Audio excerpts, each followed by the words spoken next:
चुनावी मैदानों में नजर आएंगे। और ऐसी रोक रहा हूं आपको, बड़ी खबर आ गई है। सीएए के नोटिफिकेशन जारी हो गए। सीएए जो नागरिकता संशोधन कानून था उसका नोटिफिकेशन नहीं जारी हो पा रहा था, पिछले 4.5 वर्ष हो गए उस बात को। अब वो नोटिफिकेशन जारी कर दिया गया है केंद्र सरकार की तरफ से, गृह मंत्रालय की तरफ से। ये जो उसके रूल्स हैं वो फॉर्म करके उसकी नोटिफिकेशन जारी की जाती है। तो सीएए का नोटिफिकेशन निकाल दिया गया है। मतलब अब देश में ये कानून तो पहले ही बन गया था, लागू भी हो गया है, ये प्रक्रियागत तरीके से लागू हो गया है।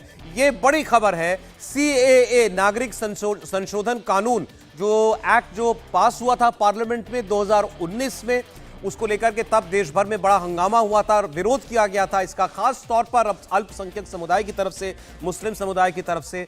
लेकिन सरकार ने उसके बाद बार बार अपनी डेडलाइन बढ़ाती रही कि अब अगले 6 महीने में जो है वो रूल्स फॉर्म कर लिए जाएंगे या नियम बाद में तय किए जाएंगे। होते होते लगभग 5 साल हो गए। अब चुनावों से ठीक पहले सीएए के रूल्स फॉर्म करके उसको नोटिफाई कर दिया गया है। फिर मैं सरल भाषा में आपको बता दूं, ये कानून पार्लियामेंट से तो पास हो गया था, लेकिन देश में प्रैक्टिकल तौर पर लागू नहीं हो पाया था। वो अब हो गया है, वो ये कानून अब लागू हो जाएगा। इसका सीधा संबंध मतलब यह है कि हमारे जो पड़ोस से लगते हुए जितने भी मुल्क हैं, बांग्लादेश, पाकिस्तान, अफगानिस्तान, खास तौर पर इन राज्यों में हिंदू, बौद्ध, सिख, इस तरीके की आप कह सकते हैं उसमें 4-5 धर्म हैं, उनसे जुड़े उन धर्मों के प्रताड़ित जितने भी लोग हैं, जिनको उनकी धर्म की वजह से प्रताड़ित किया जाता है इन देशों में, उनको भारत में स्वाभाविक तौर पर अब नागरिकता मिल जाएगी। वरना किसी देश का नागरिक बनने के लिए या भारत का नागरिक बनने के लिए एक पहले से प्रक्रिया थी, वो अलग अलग सिस्टम के तहत